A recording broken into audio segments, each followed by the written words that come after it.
So if I can do this in about a minute, about 8 months into my marriage, one day Tara had had enough, and she had decided that she was going to pack her load and leave our marriage because she was so convinced that I did not love her.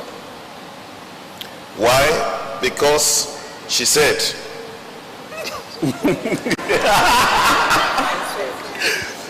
she said that I was keeping malice, and that, you know, I am a person who generally never wants to say the wrong thing. So if I'm upset, I would rather swallow any thought that would lead to a wrong word. She considers that to be malice, especially maybe when the thing is reaching about 4 days, which I have not been able to find anything good to say. So by this time, she had already taken it that, look, you know what, because Tara is a really great communicator. She loves to chat, she wants, and I, on the other hand, I can live with it, I can live without. So here it was, Tara had already told me she was going to leave.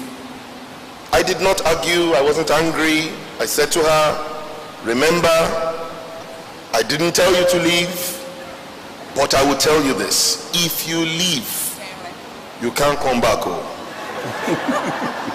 Because I didn't chase you out, but I may not be able to let you in. She said, what? Are you even telling me that? That's what I'm talking about. Long and short of it, she had packed her load. But by this time already it was like 1 a.m. No argument to anybody that was outside the house, would not know anything was going on. There was no shouting, there was no argument. But then she decided to do something, which was to sleep until morning before she left. So here it was, her load was packed. She had put them in the car. I was watching, I didn't say a thing. All I kept on saying was, ha. Larry will not beg me on this one. Izan will not beg me. Nobody can beg me because I didn't chase her. I heard the voice of God clearly, and he said to me, if you let her go, you are finished. I thought, what? I'm finished? How? She's not the one paying a thing in the house. I'm the one that is paying the rent. I'm the one doing this. I'm the one doing that. My business is doing great. How can I be finished if she leaves? Yeah. And God led me to one scripture. I'd never seen it before. Malachi, I think it was chapter 2. And he said, and for this reason, you flood my altar with tears. He says, and you also accuse me that I do not receive your offerings with goodwill.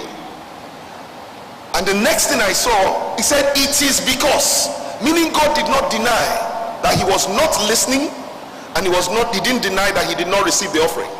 He said, because you have broken faith with the wife of your youth. So it meant that the moment Tara left, my SIM card was invalid. There was no way I could dial God in my understanding. From that day, it occurred to me, and I think God later reinforced it, that there were 3 of us in the marriage, not 2.